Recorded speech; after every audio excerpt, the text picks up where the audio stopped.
Right guys, today we're going to be talking about the optimal training volume for every muscle. So let's get into it. So what do we mean by optimal? Let's get into the semantics of the video. Optimal in this case is going to mean that it is enjoyable and repeatable.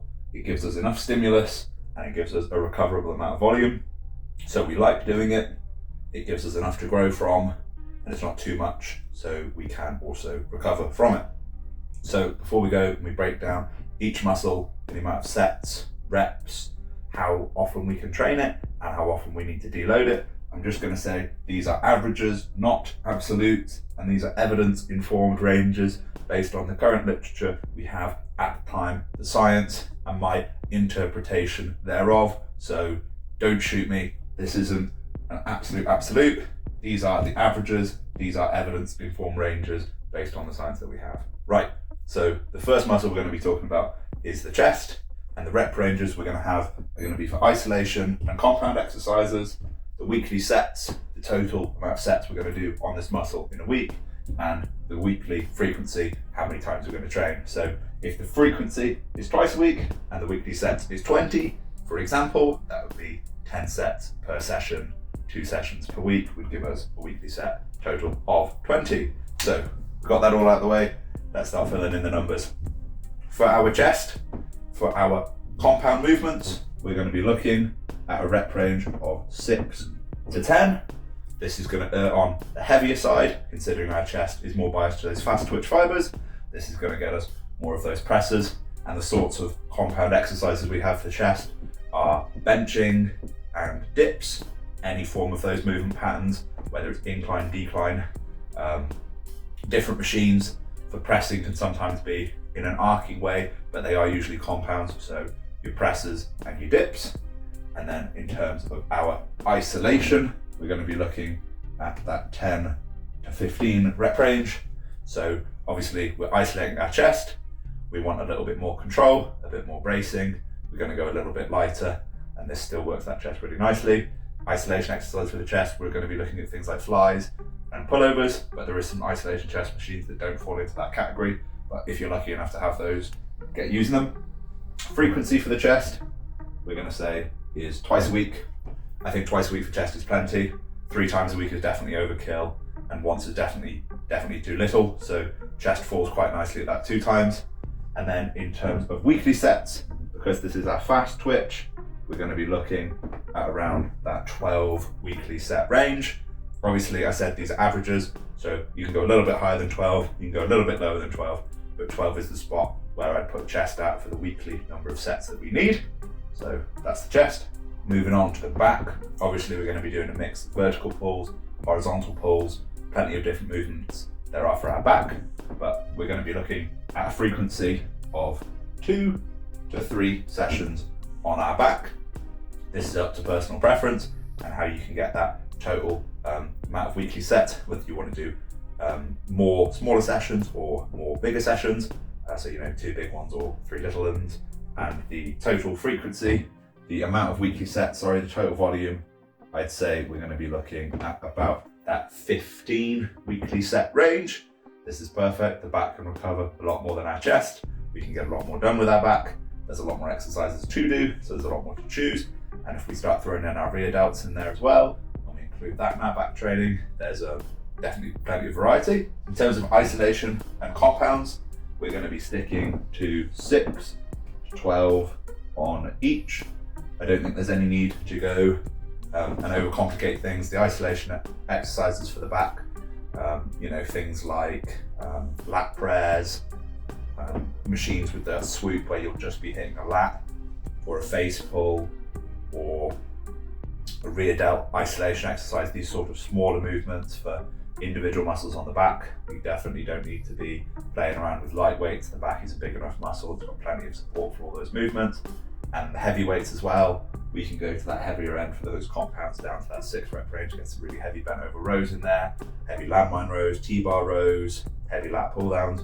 We can definitely lift heavy on our back on both our isolation and our compounds, and we can also go to that lighter set sort of range with that 12 rep, but I'd say more than 12 reps is a bit overkill for all back movements, considering how big our back is and how much we can spend training it. So that's the back. Next, we've got the shoulders. Now obviously we've got three. We've got our anterior, posterior, medial, front, side, rear.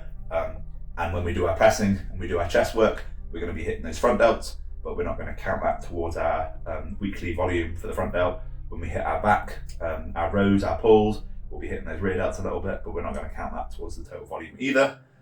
So really we're looking at doing a couple sets, mostly in the shoulders for those medials, for those sides, those flies.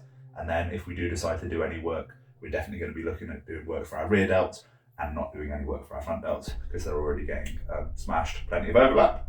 So the total weekly set in this case, we're going to say is going to be 10 because of how much work those front and those rear gets from those pushing and those pulling movements.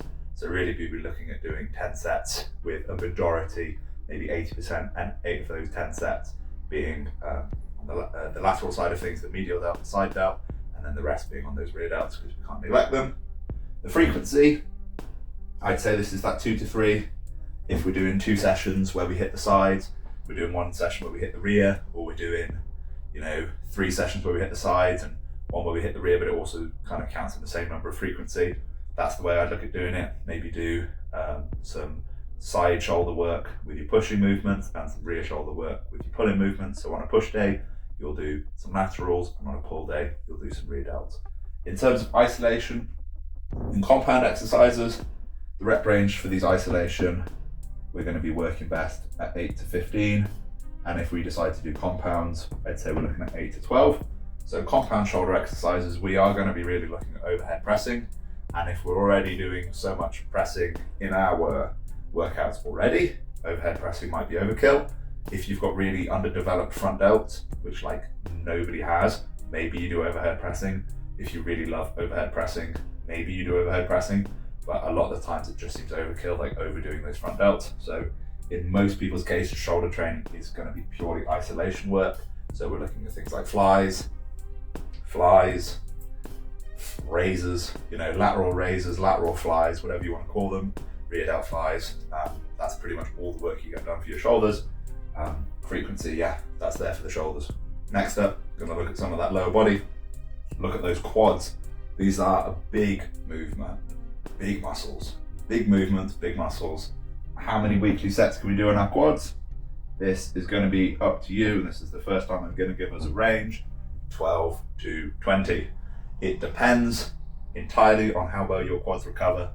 20 sets sounds like a lot. It definitely is a lot. Some people can get away with it, especially some people I know who have very big legs. They do up to 20 sets. So this is more of an anecdotal thing. I think we'd be looking more towards leaning towards that 12 thing, but people can get very good results from very high volume quad training. So I'm going to bear that in mind. I'm going to say the range is 12 to 20. The frequency, we're going to say is 2. Training your legs 3 times a week is definitely too much of a chore for most people. And I think 3 hard leg sessions is definitely too much of a push for a week, considering how much fatigue those leg sessions will bring in. So the frequency of 2 is where we're going to be looking at.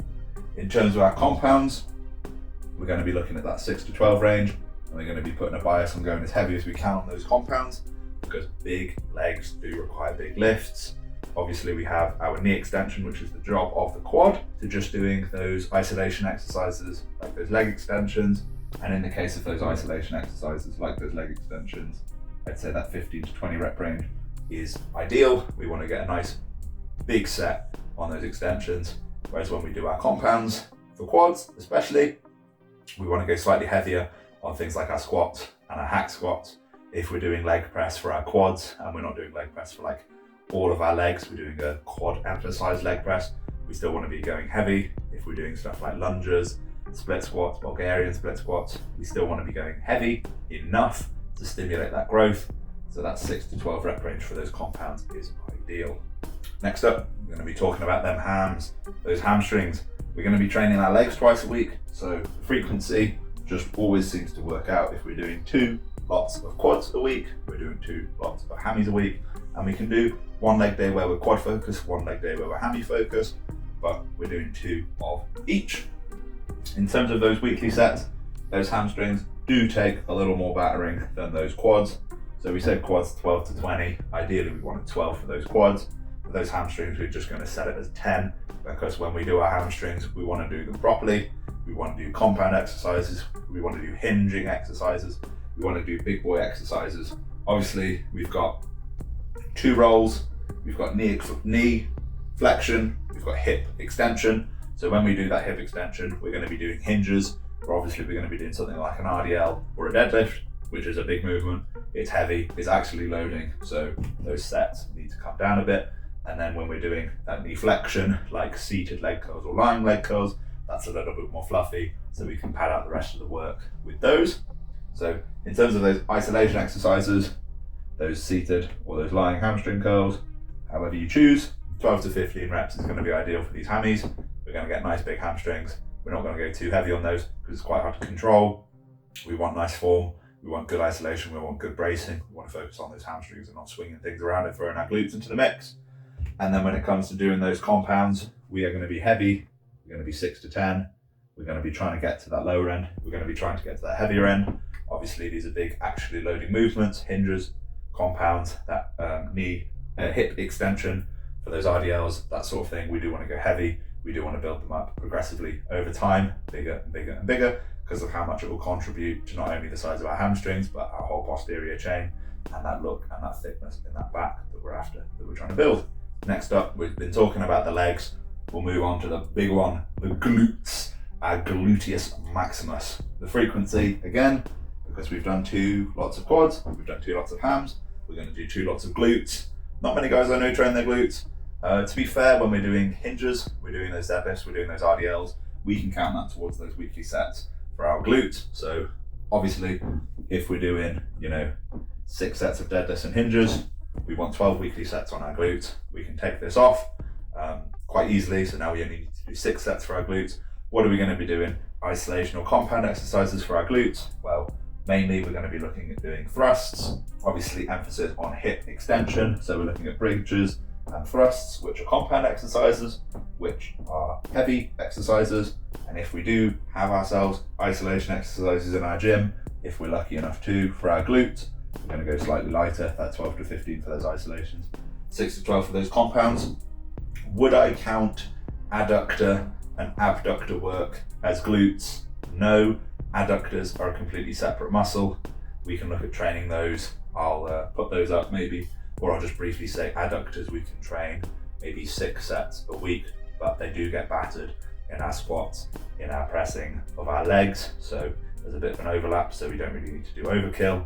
For these glutes weekly sets, obviously I've said there's overlap in our hinges from our RDLs and our deadlifts. There's also overlap in our squats and our leg presses. So if you're doing a squat and a leg press, you might already do, if you're doing a squat, a leg press and a hinge, you might already do your total weekly sets without throwing in a thrust. If not, throw in some thrusts, throw in some bridges. It is important. It's a very important part of that physique. We do need to build some big old glutes. Biceps now, the guns. How often do we need to train our guns frequency wise? We're going to be looking at saying 2 to 3 sessions. Frequency, we can get away with a little bit higher. For our arms, the recovery is a little bit better, but in terms of the overall volume for those weekly sets, we're going to be looking at about 10 to 15. Some people can get away with very little arm training because we have a lot of overlap from our pulling exercises, so we tend to fall to that lower side, that 10 weekly sets being enough when we take our pulling into consideration. Lat pull downs, rows, all of these things do use the biceps as a secondary mover. So when people start going up to 15 and 20 sets on their arms, that's usually overkill. If you're doing very minimum rowing, very minimum pulling, or for some reason your arms just feel great, you can go up to that 15 range and that 3 frequency, but for most people 10 and 2 is completely sufficient and fine. And isolation wise, our rep range for our biceps is going to be 8 to 15, because let's face it, ego lifting on arms is a great way to get an injury that you're then not going to recover from. You're not going to be symmetrical from afterwards, and unfortunately that's the end of your bodybuilding career.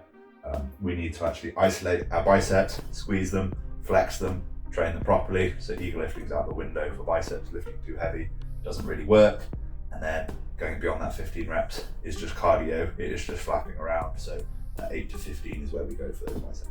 Next 2 muscles, going to talk about them together because nobody trains them. We've got our calves and we've got our abs. What is the kind of frequency we can get away with doing for these?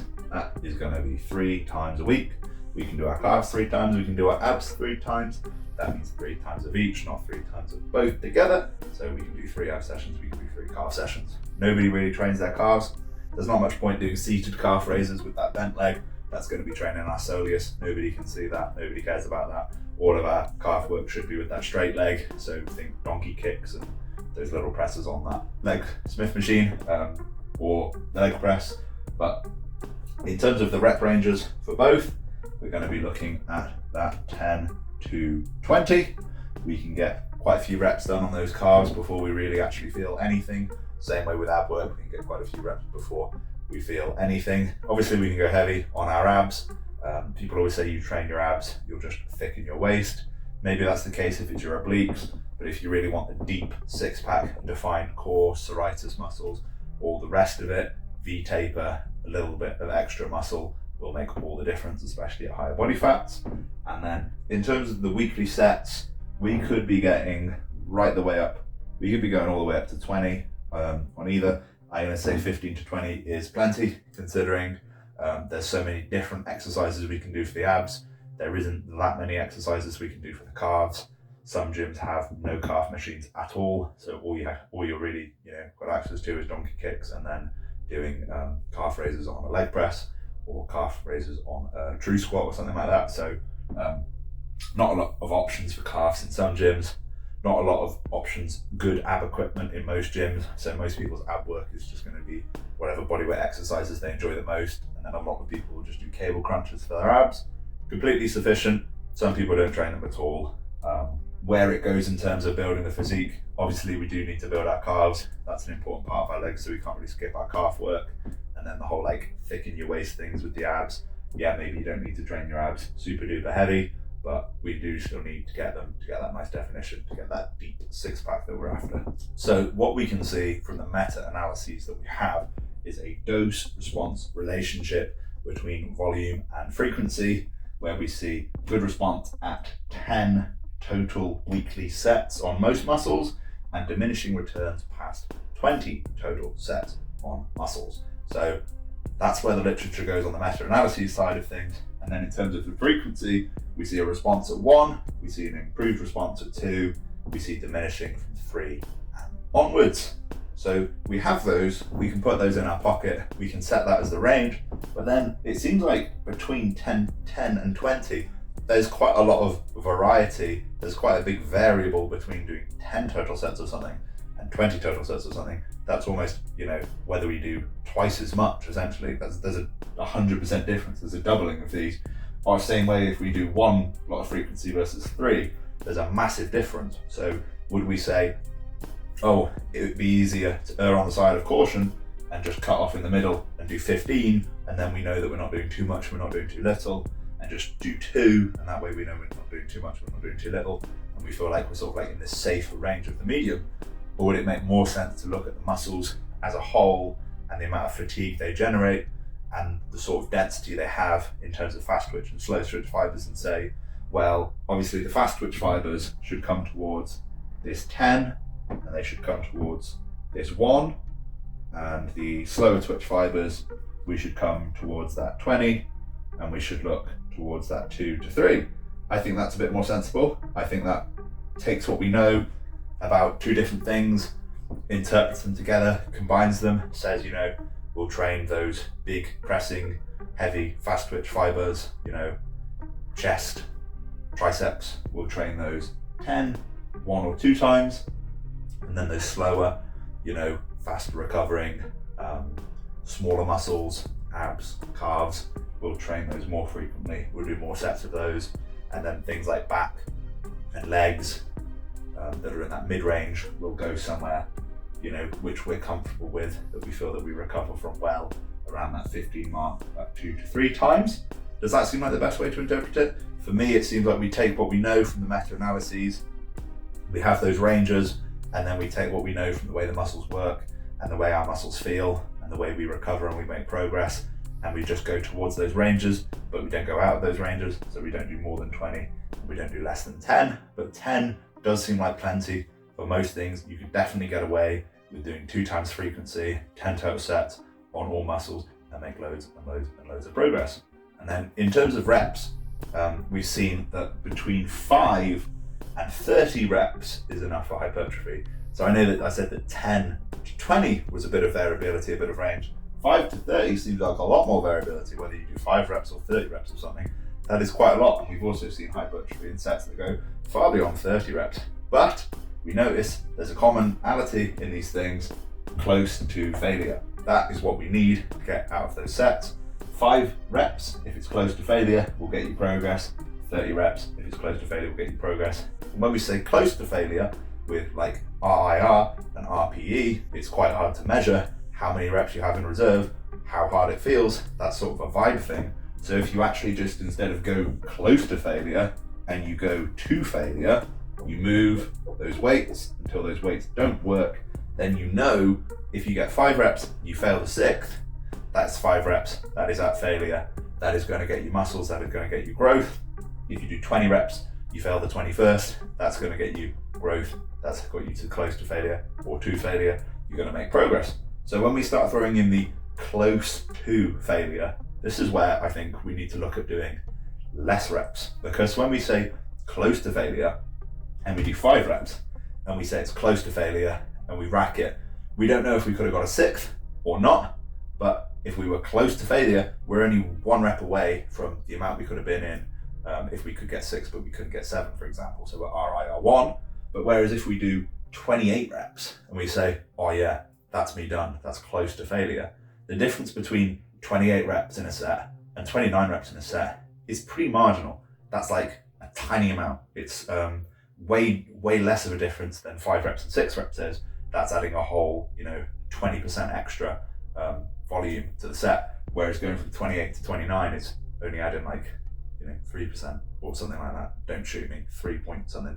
But it just seems like it's way smaller of a jump when you're in that higher rep range. When you're in that higher rep range, how do you know if you're at failure? Because the weight feels so light up until the point where you start slowing down, and then is it actually sort of like your muscles are tired, or you're just running out of breath because you're doing cardio, or you just cannot be bothered to move the weight anymore, so you stop. So it's more of like a training to mild discomfort, as the meme goes, where you're doing these light weights and then you just sort of choose to stop, as opposed when you actually train heavy and you train close to failure or to failure, and you actually physically get stopped by the fact you can't move the weight. So I'd say it's probably best to err on the side of lifting on these lower rep ranges, well below that 30. I'd even go and say nothing above 20, because even when you're at the point of doing 21 reps, that just seems like a load of reps. And at the whole point where we say the closer to failure the set is, or close to failure is where we get hypertrophy, would it not make a lot more sense to do close to failure with less reps? So we're doing less volume, so we're spending less energy to get there, because if we can get close to failure on 10 reps, those first 5 reps wouldn't have been close to failure, those last 5 reps would. We're making progress after halfway through that set. Whereas if we're doing 30 reps, those first 25 reps aren't going to be close to failure, those last 5 reps are. So you have to do an extra 20 reps, 25 reps, an extra bunch of volume to get that set to the close to failure point. So it just doesn't make sense from an energy preservation standpoint, from like a jump volume standpoint, to do high reps, because you're basically warming up on those lighter first reps in that set until you get close to failure later on. So all of those extra reps is just extra volume until you get to the point where you're close to failure. Whereas if you just start lifting heavy, you're closer to failure from the beginning of the set. So you have to do less to get there to generate that hypertrophy. So in terms of muscle specific variation, our calves and abs can handle the highest volume and the highest frequency. Our back and legs can handle a slightly higher volume and frequency. Our biceps, triceps and delts can handle that sort of mid-range volume and frequency. And our chest, or our chesticles, can handle a bit lower, a bit less, and they need a bit more attention, a bit more TLC. So I hope I've not prattled on too much there, but to summarize, we're going to say less is more if we try hard with high intensity. So for all of our muscles, we sort of want to be trying to get away the most with the least. So we're going to be trying to do the little volume we can to get the most results we can.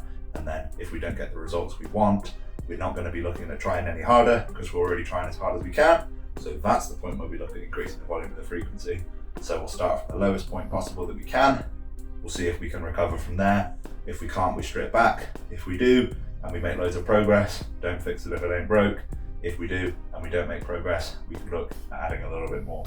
But the first thing we should do is look at stripping it back down. Less is more, nil-sum game. We try the best we can, we try as hard as we can, and we make progress from there, from lifting as heavy as we can with as good form and strict form and proper form as we need to make those muscles work. We're not gonna become ego lifters, we're just gonna be lifting heavy, controlled, we're gonna be trying our best, we're gonna be going to failure, forget sort of the RIR5, RPE5, all of those things, just work until that weight stops moving, and that's sort of when you'll know if you're achieving failure or not, if you're going to be having that stimulus for hypertrophy or not.